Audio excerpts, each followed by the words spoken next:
Bismillahirrahmanirrahim. Pada kesempatan kali ini kita akan belajar tentang senyawa kovalen polar dan kovalen nonpolar. Ya, jadi senyawa kovalen itu ada yang bersifat polar, ada yang bersifat nonpolar. Ya, polar itu berarti ada pengkutuban muatan di sana. Nah, di sini senyawa kovalen polar itu bisa dikaji dari, kalau saya gampangnya dari 3 sisi. Ya. Yang pertama, penyebab senyawa kovalen itu bersifat polar karena adanya perbedaan momen dipol. Ya, jadi yang pertama itu adalah karena adanya perbedaan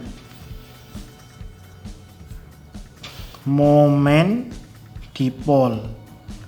Ya, momen dipol ini diperoleh dari keelektronegatifan, ya, atau istilahnya adalah elektronegatifan, ya, antar dua atom. Jadi mengkaji senyawa kovalen polar itu, kalau kita lihat, pertama harus dilihat senyawanya, ya.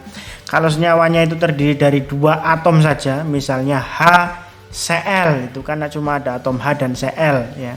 Masing-masing jumlahnya cuma 1, ya, berarti kan jumlah totalnya dalam senyawa ada 2 atom saja. Maka cara mengetahui dia polar atau non polar adalah dengan melihat nilai momen dipolnya atau harga keelektronegatifannya. Jika atomnya berbeda itu dipastikan polar, ya. Jadi kalau atomnya beda itu pasti bersifat polar.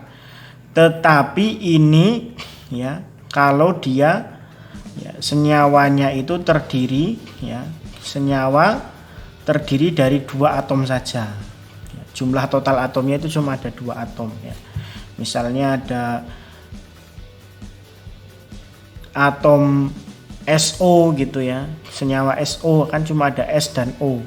Karena cuma 2, ya, kemungkinan dipastikan dia polar, gitu, ya. Kemudian yang kedua, melihat penyebab senyawa kovalen itu bersifat polar selain dari momen dipol. Ini kalau senyawanya terdiri dari atom yang lebih dari 2, yaitu bisa dilihat dari adanya, ya, pasangan elektron bebas PEB, ya, pasangan elektron bebas pada atom pusat. Ya, ini juga menjadi faktor penentu senyawa itu bersifat polar, itu adanya pasangan elektron bebas atau PEB, ya. Kalau senyawa itu punya pasangan elektron bebas, dipastikan senyawa itu bersifat kovalen polar. Dan yang ketiga, kalau dilihat dari geometri molekulnya, ya, dia mempunyai bentuk molekul yang asimetris, ya. Gampangannya, ya, tidak beraturan, ya, bentuk molekulnya itu agak berantakan, asimetris, itu pasti nanti dia bersifat kovalen polar, ya. Contohnya langsung saja di sini. Di sini kan yang pertama ini ada HCl, ya. Kan cuma ada atom H dan ada atom Cl. Jadi cuma ada 2 atom saja. Maka untuk mengetahui ini polar atau tidak polar, kita cukup melihat momen dipolnya, ya. Momen dipolnya atau keelektronegatifan antara 2 atom. Karena atomnya berbeda, ini dipastikan punya momen dipol, ya, adanya perbedaan momen dipol. Nah, pasti ini bersifat polar, ya. Pasti bersifat polar. Kenapa? Karena ada, ya, perbedaan momen dipol, ya. Namanya delta mu, ya, atau momen dipol tadi. Karena pasti keelektronegatifan H dan Cl berbeda, pasti polar, ya. Kalau ada 2 atom berlainan jenis atomnya, itu pasti dipastikan polar. Nah, kalau kita kaji yang NH3, nah ini kan NH3 ini jumlah atomnya sudah lebih dari 2 ini, ya. N-nya 1, H-nya ada 3. Maka kita harus melihat, karena bentuk molekulnya juga kita belum tahu, ya, apakah simetris atau tidak, kita lihat pakai cara yang kedua, PEB. Ya, dengan cara digambar N/5, dikelilingi atom H sebanyak 3, ya. Kita tahu bahwa N itu punya 5 elektron valensi, berarti dia akan menerima 3, maka dia harus memberi 3 kepada H, ya. Demikian pula H, ya, berarti sisanya elektronnya N kan masih ada 2 yang tidak dipakai, ya. Kemudian H juga pasti karena dia mau menerima 1, dia harus beri 1. Nah, di sini, ya.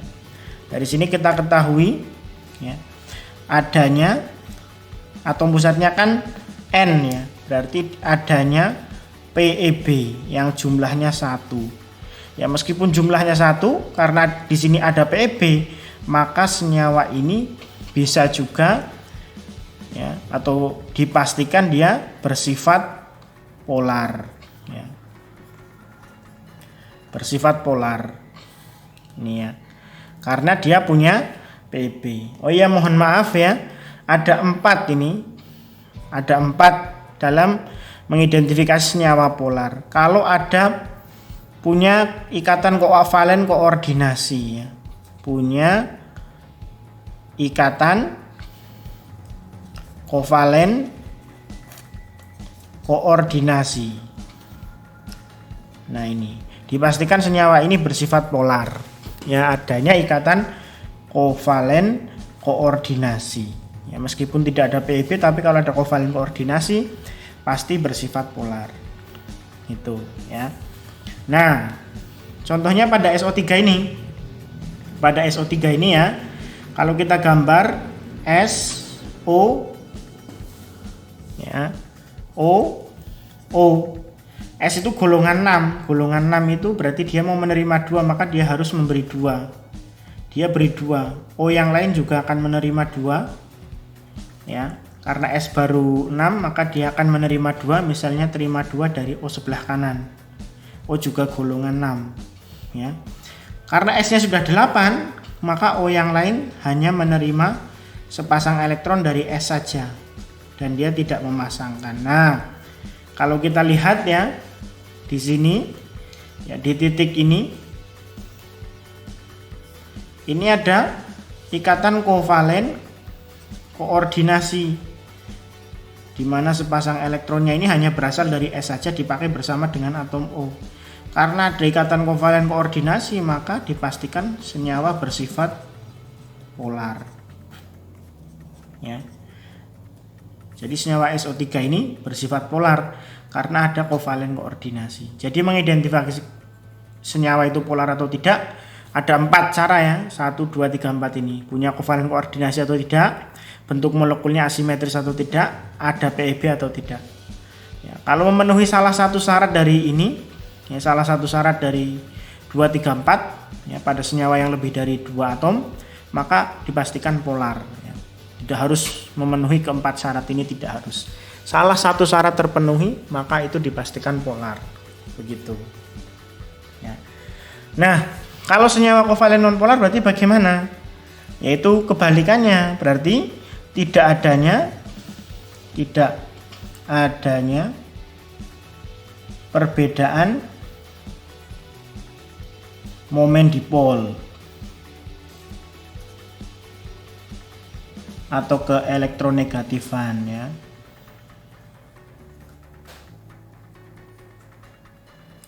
Antar 2 atom ya. Ini dipastikan ya, antar 2 atom ya. Misalnya kalau atomnya itu merupakan molekul unsur seperti ini O2 ini. Ini kan jumlah atomnya cuma 2 ya, atau semua molekul unsur ini dipastikan dia bersifat nonpolar ya. Karena atomnya sejenis O2, misalnya ozon, ini juga nanti nonpolar ya. Karena tidak punya perbedaan momen dipol Cl2, Br2, I2 ya. Ini semuanya bersifat nonpolar ya, karena merupakan molekul unsur. Nanti tidak memiliki perbedaan momen dipol atau delta mu-nya sama dengan 0 ya, maka itu nonpolar. Ya, yang kedua, ini pasti ya kebalikannya, tidak ada pasangan elektron bebas ya. Kemudian bentuk molekul simetris.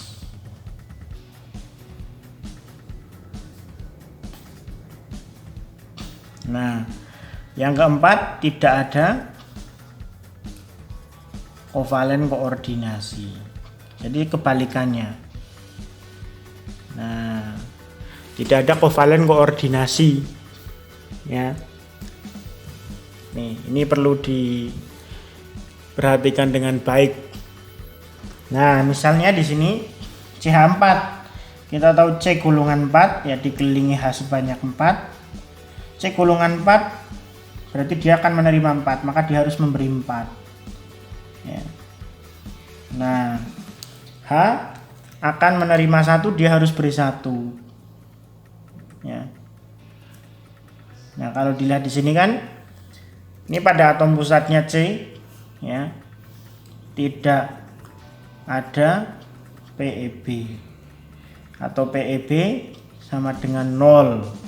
Ini pasti senyawanya bersifat non polar. Ya, jadi ini penting untuk mengidentifikasi senyawa polar dan non polar. Semoga ini bermanfaat. Terima kasih.